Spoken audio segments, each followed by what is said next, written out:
Buenas noches. En un toque de Romero seguimos contando votos. Y es que el pasado martes la Cámara de Representantes hundió la moción de censura presentada por la oposición contra el ministro de Defensa Carlos Holmes Trujillo. Al Congreso llegó el cuestionado ministro para defenderse de las acusaciones de los representantes citantes, quienes lograron contabilizar 24 votos a favor de cesar de su cargo al excanciller. Pero por supuesto que fue mayor el rechazo a la moción, que recibió 136 votos en contra. Holmes Trujillo con esto ganó la primera batalla, pero aún le resta un debate de control político y un debate de moción de censura en el Senado, citados por Roy Barreras y por Jorge Robledo, para el próximo 22 de octubre, un año después de que su antecesor, el exministro de Defensa Guillermo Botero, enfrentara una moción que muy probablemente lo hubiera removido de su cargo y que, para evitar ese desenlace fatal, lo llevó a renunciar. Una cosa muy predecible con el Congreso y difícil. Tan difícil como se hace ver el video en el que se registra el asesinato de José Duarte, el ciclista que murió en Chía, Cundinamarca, luego de ser arrollado por un conductor imprudente. En las imágenes de los videos que se hicieron virales durante todo el fin de semana, se observa cómo la camioneta arrolla a Duarte y lo lanza del puente que cruzaba camino a Sopó. El ciclista falleció a los 56 años, víctima del fuerte impacto ocasionado por la caída, mientras que el conductor, que fue capturado en Sopó el mismo día de los hechos, fue dejado en libertad porque, según el juez, no fue capturado en flagrancia. Desde un toque de Romero, rechazamos este y todos los actos de intolerancia en la vía y hacemos un llamado por la empatía y la no violencia contra los ciclistas en las vías. Después de un corte, conversaremos de Medellín con un invitado que la conoce como pocos. Sean todos ustedes bienvenidos.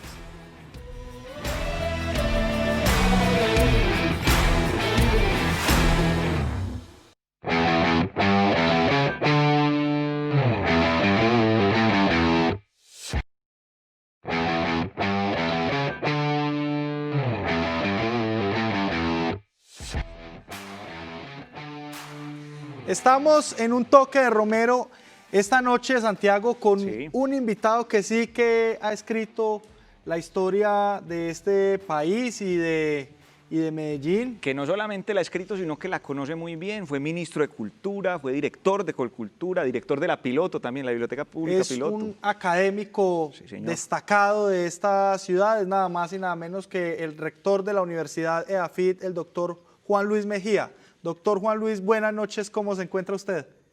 Muy bien, ¿y ustedes?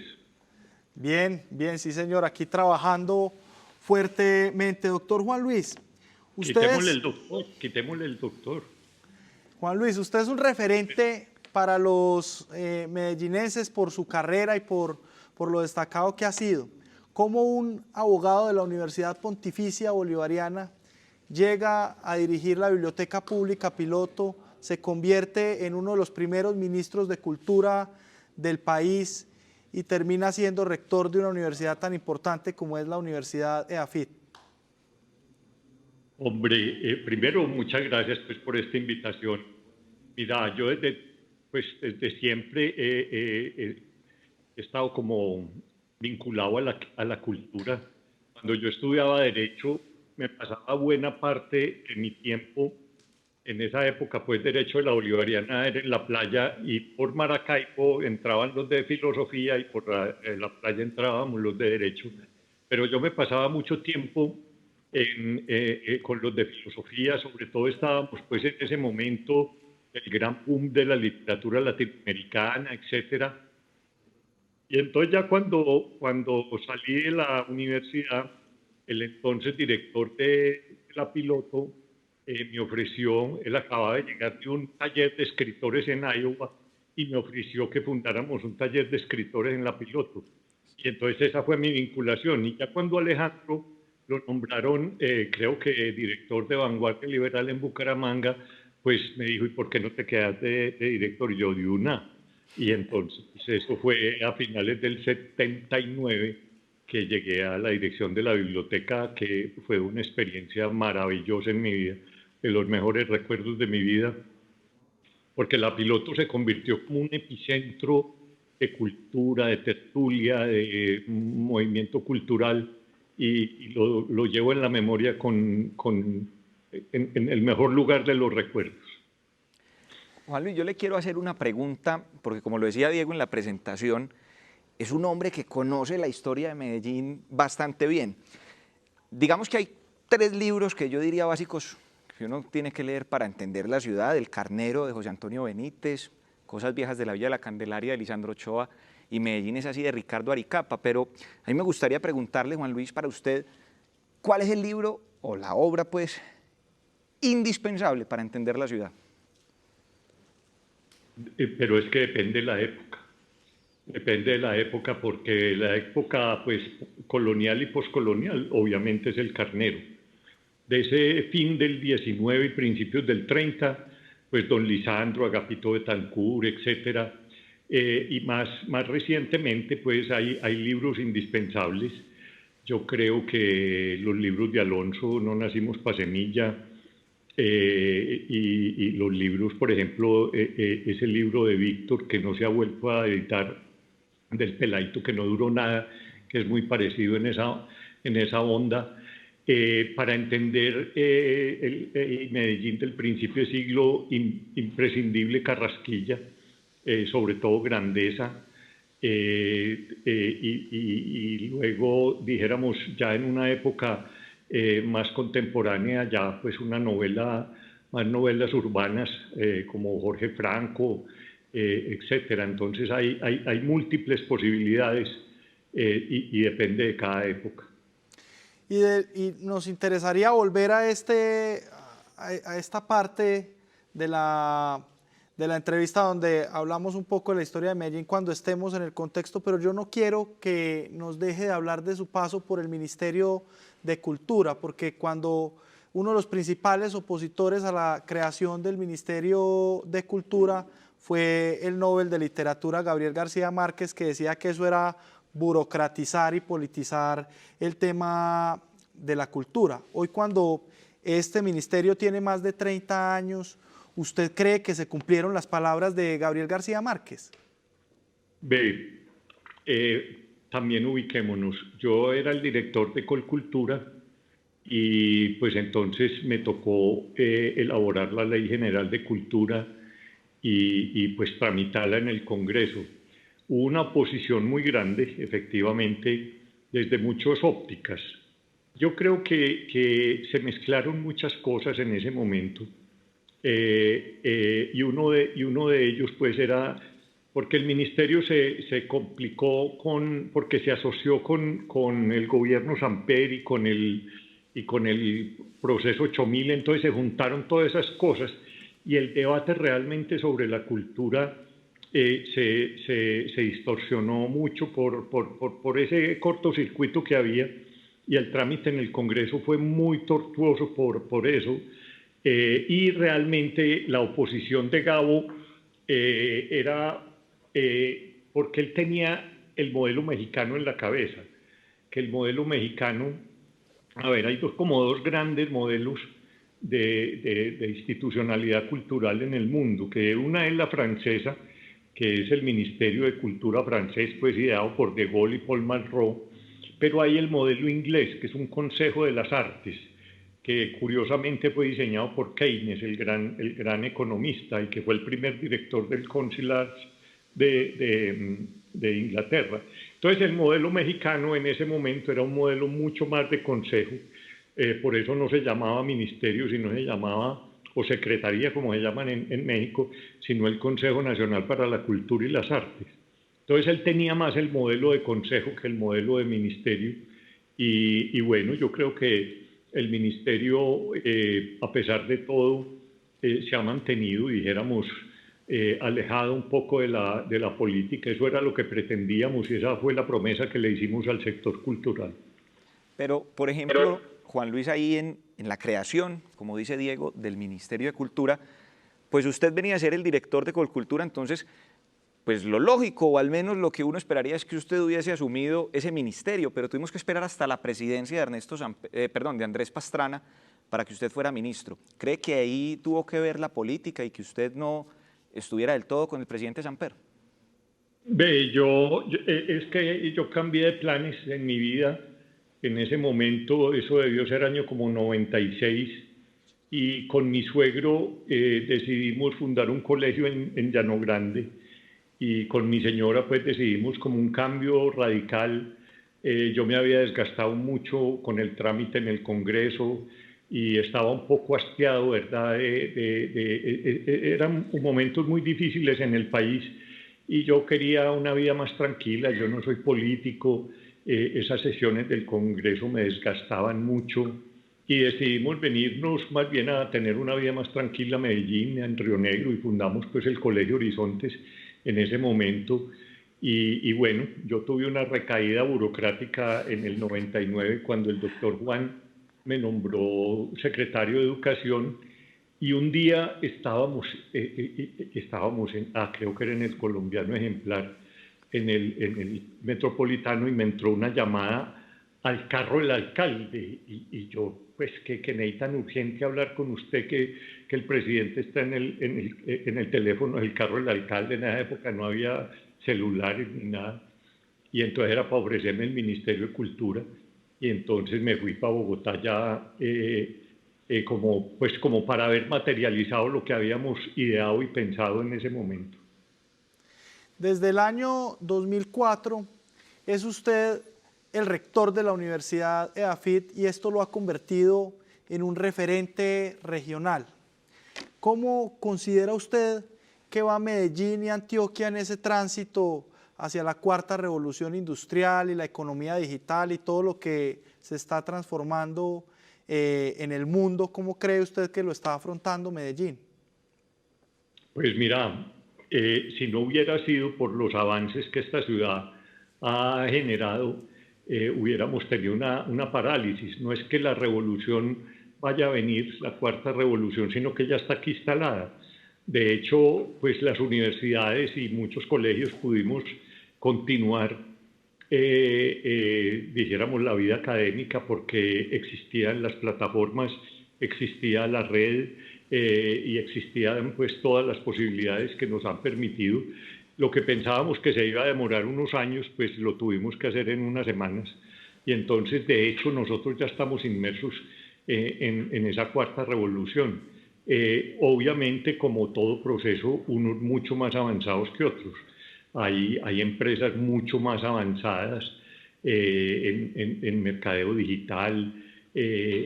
La misma educación en este año vivimos una transformación inmensa, de manera que ya estamos viviendo esto, y yo creo que Medellín tiene unas fortalezas como Ruta N.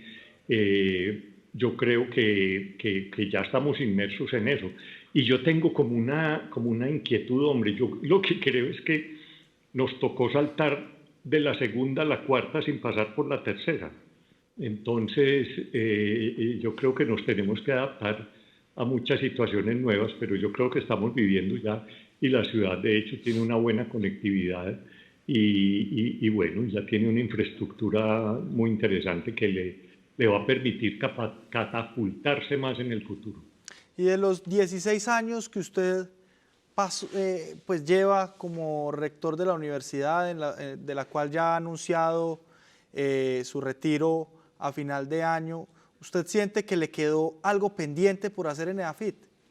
Mucho, pero creo que ya mi tiempo era el justo. Creo que todo lo que nos habíamos trazado se había cumplido, y yo creo que en las instituciones también es bueno que haya una renovación. Yo creo que yo decía en una de las cartas que yo pues retomaba las palabras de doña Leonora Acevedo, la mamá de Borges, que cuando cumplió 97 años dijo: creo que se me fue la mano.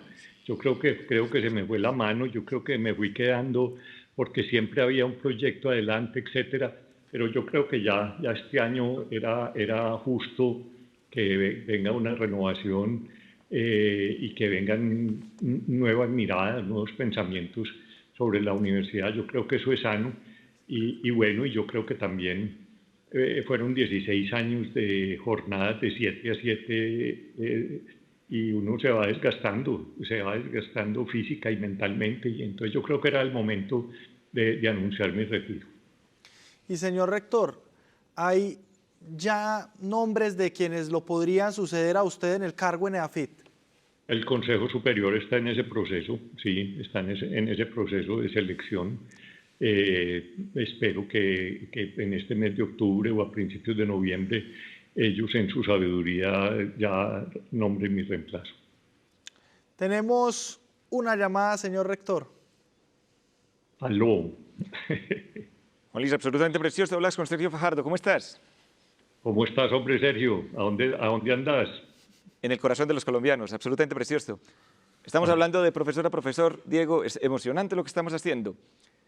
Yo siempre he dicho que quiero ser rector cuando finalice mi vida pública, quiero ser rector. ¿Qué consejo le darías a tu sucesor o sucesora? Hombre, que cuiden la universidad. Yo creo que, Sergio, la Universidad Colombiana ha demostrado, sobre todo en esta pandemia, lo importante que es para una sociedad y hay que cuidar como un tesoro a la universidad.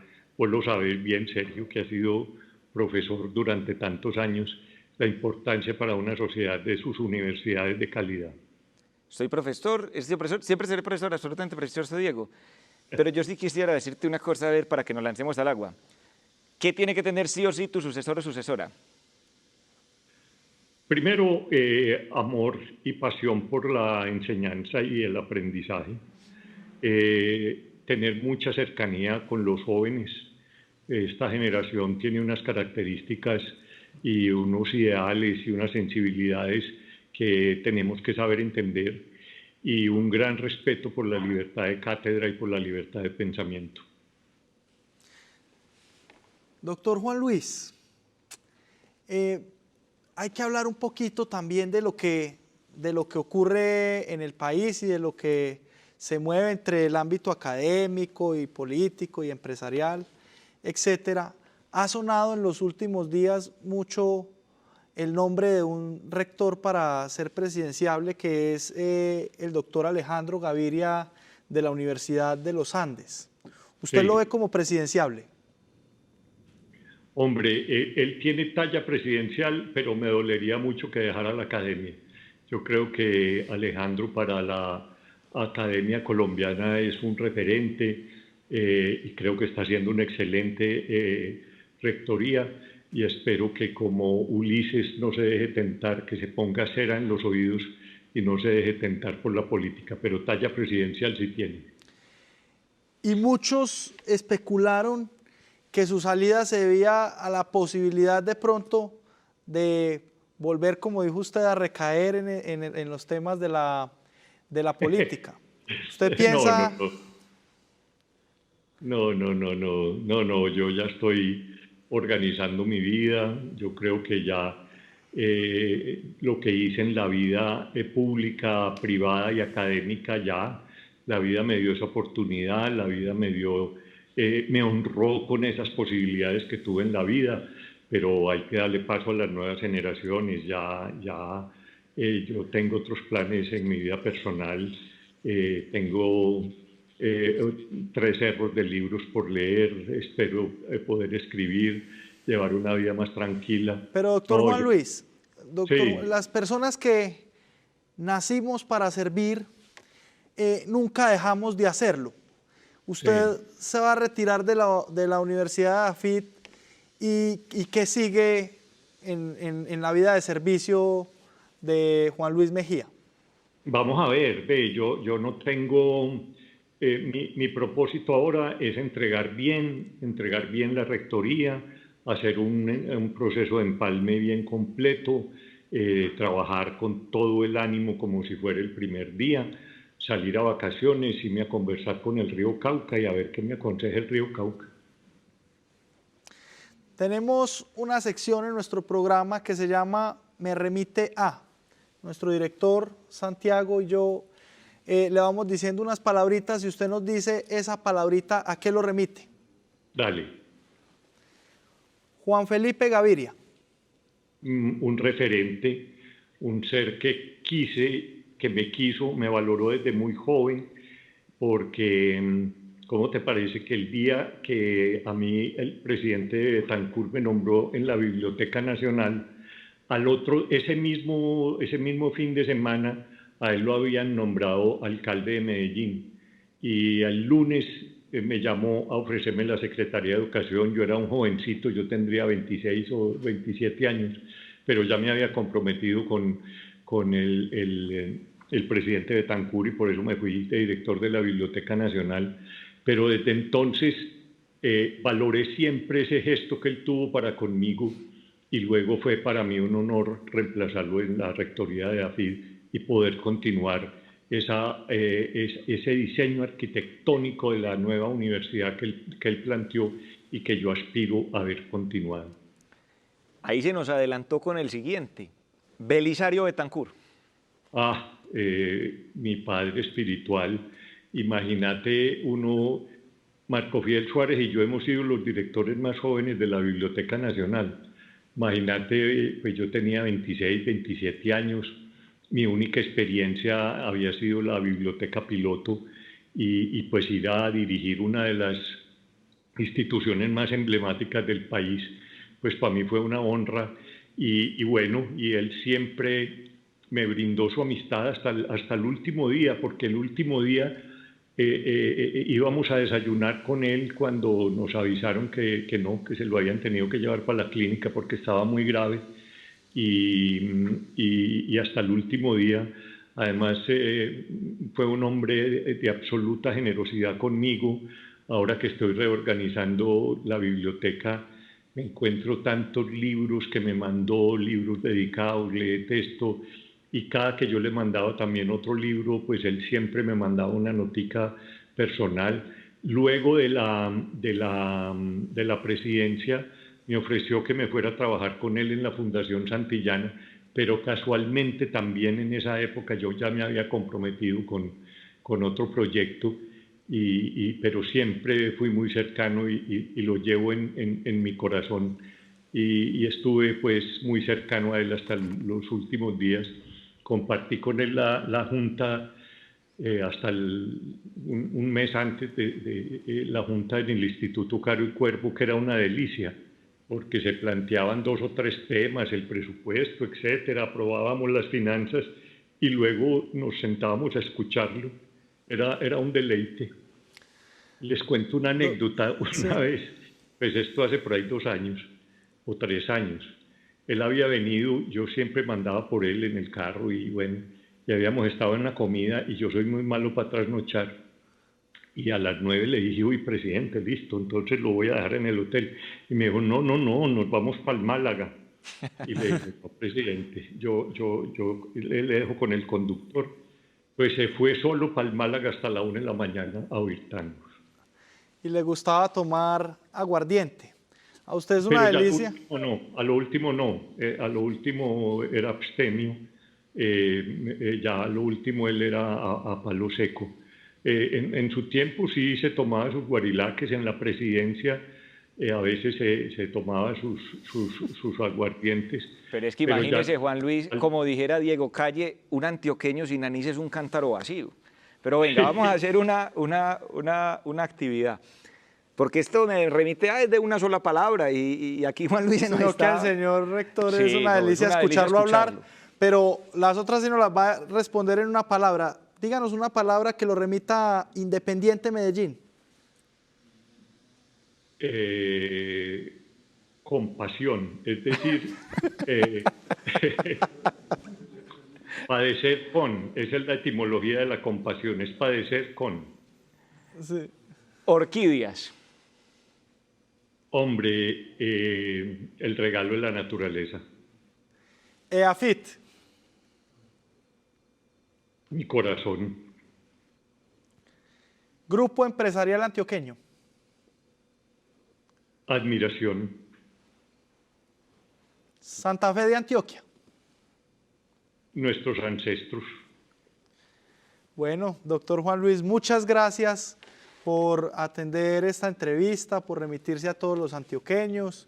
Esperamos tener más espacios y que tenga éxitos en lo que viene para su vida después de la rectoría en EAFIT. Bueno, muchas gracias, así espero yo también.